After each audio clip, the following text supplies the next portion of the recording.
Form number 15G आणि form number 15H आता बंद झाला आहे. त्यासाठी काय केलं आहे त्यांनी की फॉर्म नंबर 121 जो काढला आहे तो कशासाठी काढला आहे की त्याची रिप्लेसमेंट म्हणून दिला आहे. या व्हिडिओमध्ये आपण हेच बघणार आहोत की फॉर्म नंबर 121 कसा भरायचा, तो कुठनं डाउनलोड करायचा आणि त्याची डिटेल्स कसे त्या फॉर्ममध्ये टाकायचे. तर हा व्हिडिओ मोस्ट ऑफ द कुणाला उपयोगी ठरणार आहे की ज्यांचं वय एज ऑफ 60 आहे, ज्यांचा बँकेतनं इंटरेस्टवर TDS कापला जातो त्यांच्यासाठी, किंवा फक्त त्यांनाच नका म्हणूया, किंवा त्यांचे नातू असतील किंवा त्यांचे मुलं असतील त्यांना पण हा इन्फॉर्मेटिव्ह आहे की त्यांना ते सांगता आलं पाहिजे की क्वार्टरली आपल्याला हा फॉर्म 121 नंबरचा जो रिप्लेस झाला आहे 15G आणि 15H वरचा तो कसा भरायचा आणि का भरायचा आहे आणि कुणाला द्यायचा आहे, ऑनलाईन भरायचा आहे का फिजिकली भरायचा आहे, हे सुद्धा मी या व्हिडिओमध्ये तुम्हाला सांगणार आहे. चला तर या व्हिडिओमध्ये बघूया सर्वात पहिले की एक्झॅक्टली हा फॉर्म कुठून डाउनलोड करायचा. बऱ्याच वेळेस एखाद्या वेळेस तुम्हाला बँकेतनं सुद्धा मिळू शकतो किंवा तुमचं डिव्हिडंड इन्कम असेल किंवा कुठल्या तरी रेंट स्पेसिफाईड पर्सनकडनं मिळत असेल. आता ते स्पेसिफाईड पर्सन कोण ते आपण डिटेल व्हिडिओमध्ये नंतर बघूया. पण यांच्याकडनं जर कधी इन्कम मिळत असेल त्याच्यावरचा तुम्हाला TDS कापायचा नसेल तर मग फॉर्म नंबर 121 तुम्हाला भरावा लागणार. तो आता डाउनलोड कुठनं करायचा आहे तर एक काम करतोय आपण, जाऊया डिरेक्टली इन्कम टॅक्सच्या साईडवर. आता आपण आलोय इन्कम टॅक्सच्या साईडवर, होम साईडवर, बरोबर, की जी प्रॅक्टिकली जी साईट जिथे सगळ्या आपल्या गोष्टी मिळतील. तर बघा तिथे होम पेजवर आपण आलेलो आहे. आता या होम पेजवर आल्यानंतर पहिला आहे अबाउट अस, दुसरा आहे बघा लॉज अँड रूल्स. त्यामध्ये दिलेत बघा फॉर्म्स अँड डाउनलोड्स. यामध्ये गेल्यानंतर तुम्हाला दिसेल इन्कम टॅक्स फॉर्म्स 2026. काही अवघड नाही आहे, बसलात कम्प्युटरवर बसलात तर लगेच तुम्हाला काढता येईल. आता मी यावर क्लिक करतो. आता यावर क्लिक केल्यानंतर आपण डिरेक्टली फॉर्म जिथे सगळे मिळतात त्या साईडवर जातोय, त्या लोकेशनवर जातोय. आता इथे एंटर तुम्हाला काय सांगितलं आहे, फॉर्म नंबर सांगितला आहे. तर मी 121 टाईप करतो, जो ऑलरेडी टाईप केला होता मी. तर बघा 121 टाईप केल्यानंतर थोडंसं थांबा, सर्च होतोय तो. तर इथे सर्च ऑप्शनला क्लिक केलं तर बघा खाली आला फॉर्म नंबर 121. आता या 121ला आपण इथे बघा एक कर्सर दिसतोय, जस्ट क्लिक करावा की काही करायची गरज नाही आहे, त्याचं तोच करणार आहे. हे बघा मी इथे क्लिक केलं. आता क्लिक केल्यानंतर बघा तुमच्या इथे फॉर्म झालेला आहे ओपन. आपल्या इथे झाला आहे फॉर्म ओपन. आता या फॉर्ममध्ये बघा काय लिहिलेलं आहे, फॉर्म नंबर 121. खाली काय दिलं आहे की डिक्लेरेशन करायचं आहे. आता आपल्याला डिक्लेरेशनच द्यायचं ना की माझं इन्कम नाही आहे. समजा आपले एखाद्या शेजारचे काका असतील, काकू असतील की ज्यांचं इन्कममध्ये TDS कट होतोय, तर त्यांना समजून सांगा की तुम्हाला काही गोष्टी इथे डिक्लेअर करायच्यात. तर काय डिक्लेअर करायच्यात की income without deduction of tax, म्हणजे माझ्या इन्कमवर TDS कापायचा नाही. आता हे डिक्लेरेशन कुणाला द्यायचे आहेत तर जिथं आपलं FD ठेवलेली आहे किंवा जिथे आपल्याला डिव्हिडंड इन्कम मिळते, म्युच्युअल फंड इन्कम मिळते, त्यांनाही दिलं तरी चालतं. तर आता हे सगळं इन्कम आहे या रूलमध्ये दिलेले आहेत, खाली या गोष्टी दिलेल्या आहेत. आता बघा इथे हा फॉर्म दिलेला आहे. आता हा फॉर्म समजण्यासाठी आहे. तुम्ही ऑनलाईन पण भरू शकता आणि तुम्ही फिजिकली पण भरू शकता, पण ऑनलाईन भरणं थोडंसं डिफिकल्ट होईल, तुम्ही फिजिकली दिला तरी चालतो. आता इथं बघा डिटेल्स ऑफ डिक्लरंट म्हणजे कोण, जर कधी एज ज्यांचं 60 किंवा 60पेक्षा जास्त आहे त्यांचं नाव इथे काय दिलं, नेम म्हणजे त्यांचं फुल नाव जे तुमच्या पॅनवर दिलेलं आहे, जे पॅन कार्डवर दिले ते नाव लिहा. ॲड्रेस, फुल ॲड्रेस टाका, जो तुम्ही राहता तो तुम्ही तिथे ॲड्रेस टाका. परमनंट अकाउंट नंबर, आता तुम्हाला माहितीच आहे पॅन कार्ड तुमच्याकडे आहे तो अकाउंट नंबर. स्टेटस म्हणजे कोण, इंडिव्हिज्युअल आहात का HUF आहात त्यांनाच, कारण की हा इंडिव्हिज्युअल आणि HUF साठीच ॲप्लिकेबल होतोय.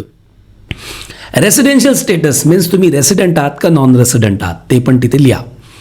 इफ द रेसिडेंट इंडिव्हिज्युअल, खाली देवा 5A जो दिला column, if resident individual whichever is the age is 60 year, म्हणजे ज्याचं वय 60पेक्षा जास्त किंवा एज 60 आहे किंवा मोर आहे at any time during the tax year, म्हणजे टॅक्स इयरमध्ये कधी येऊ द्या, म्हणजे आता चालू झालं, कारण की आता इथे असेसमेंट इयर आणि प्रिव्हियस इयर नावाचा वर्डच नाही आहे.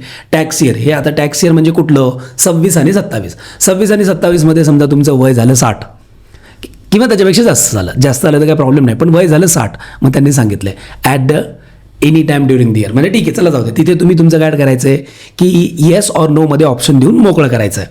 ईमेल ID टाका तुमचा नसेल तर तुमच्या घरच्यांचा कुणाचा तरी टाका, पण आजकाल सगळ्यांकडेच ईमेल ID आहे, मोबाईल आहे म्हटल्यावर ईमेल ID आहेच, तर ईमेल ID टाका.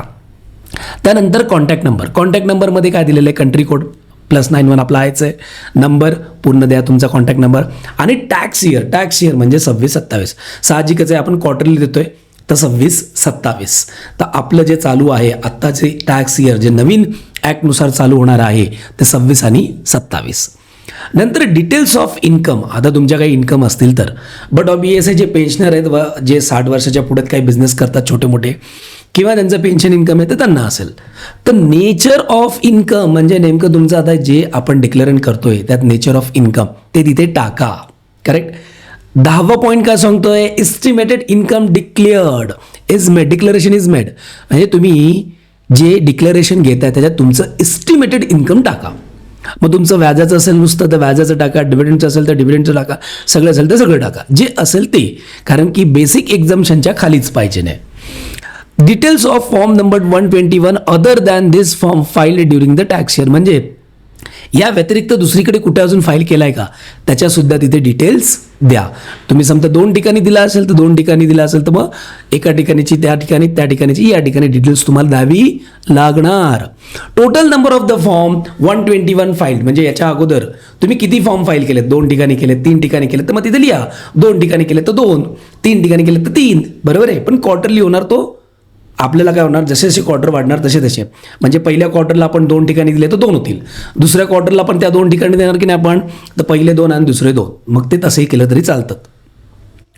नंतर aggregate amount of income for which form number 121 वर फाईल्ड. म्हणजे ते काय म्हणतात की aggregate amount of income already जे 121 मध्ये तुम्ही जे फाईल केले आहे त्यात तुमची ॲग्रिगेट अमाऊंट टोटलची किती, आधीची किती होती ती सुद्धा इथे द्या. म्हणजे एव्हरी क्वार्टर तुम्हाला द्यायचा आहे की नाही हा फॉर्म, मग आधीच्या याच्यात किती टाकलंय याच्यात पण टाका. तेवढंच नका टाकू नाही तर ते डबल होईल. करेक्ट. तर ॲग्रिगेट विचारलंय तर ते आधी जे दाखवलंय जे इंटरेस्ट मिळालाय ते इथे फक्त टाका. नंतर aggregate amount of income from for which declaration is made during the tax year. तर इथे तोच पॉईंट आलाय. तर aggregate amount of income for which declaration is made during the year. तो कॉलम 10 आणि 11B ची टोटल घ्यायतो. हे बघा, हा कॉलम 10 ची टोटल आणि 11B ची इथे टोटल घ्यायला सांगतो, ती तिथे टोटल लिहा. Estimated total income of the tax year including the income mention in column 12. या 12ला पकडून आणि तुमचं estimated total income of the tax year including 12. तुमचं एस्टिमेटेड इन्कम असेल तर टाका, तुमचे दुसरे इन्कम असतील तर टाका, नाहीतर तुमचं जे इंटरेस्ट आहे डिव्हिडंडचं इन्कम आहे थोडं बहुत जे मिळते तेच तिथे लिहून मोकळं करा. बरोबर आहे की नाही. असेल तर टाका ना, नसेल तर इन्कम टाकायची तिथे गरज नाही आहे. Details of ITR file during the previous 2 tax years. ठीक आहे, तुम्ही रिटर्न फाईल केलं असेल तर तिथे इन्फॉर्मेशन द्या, नसेल फाईल केलं तर ती फाईल करायची गरज नाही. त्याच्यानंतर डिक्लेरेशनमध्ये मग तुम्ही तुमचं तिथं नाव आहे, त्याच्यानंतर तुमचं नाव लिहा, परमनंट अकाउंट नंबर लिहा आणि त्या सगळ्या गोष्टी तिथे लिहिल्या बेस्ट ऑफ द नॉलेज. आणि खाली काय करा, signature of declarant, place, date, that's it. Part B ची आपल्याला गरज नाही आहे. पार्ट बी ॲक्च्युली कोणाचा आहे, ज्याला आपण फॉर्म देतो ना तो पार्ट बी तो भरणार, आपल्याला त्याला भरायची गरज नाही आहे. आता तुम्हाला समजा हे पॉईंट समजले नसतील किंवा समजले असतील तरी समजा यात काही डाऊट असेल, रेफर नोट 5, 6 वगैरे याच्यात काही डाऊट असेल तर बघा खाली सर्वात तिथं तुम्हाला इथे दिलेलं आहे. काय दिलेलं आहे की 1, 2, 3, 4 जे तिथं दिलं होतं प्रत्येकाची थोडी थोडी माहिती दिलेली आहे. कुठल्या इन्कमबद्दल तुम्ही घ्यायला पाहिजे हे सुद्धा इथे दिलेलं आहे. आणि तुमच्या सगळ्या गोष्टी म्हणजे तिथे जे पॉईंट दिलेत त्या सगळ्या गोष्टींची इथे माहिती दिलेली बघा. या व्हिडिओमध्ये आपण अख्खा फॉर्म नंबर 121 मस्तपैकी समजून घेतलेला आहे. आता याच्यात काही डाऊट असतील वगैरे काही असतील तर तुम्ही कॉमेंट सेक्शनमध्ये आम्हाला कॉमेंट करू शकता आणि किंवा लाईक, शेअर, सबस्क्राईब करायला विसरू नका आणि हा जास्तीत जास्त लोकांपर्यंत पोहोचवा, कारण की फॉर्म नवीन आहे, समजायला थोडासा डिफिकल्ट आहे. Thank for watching us.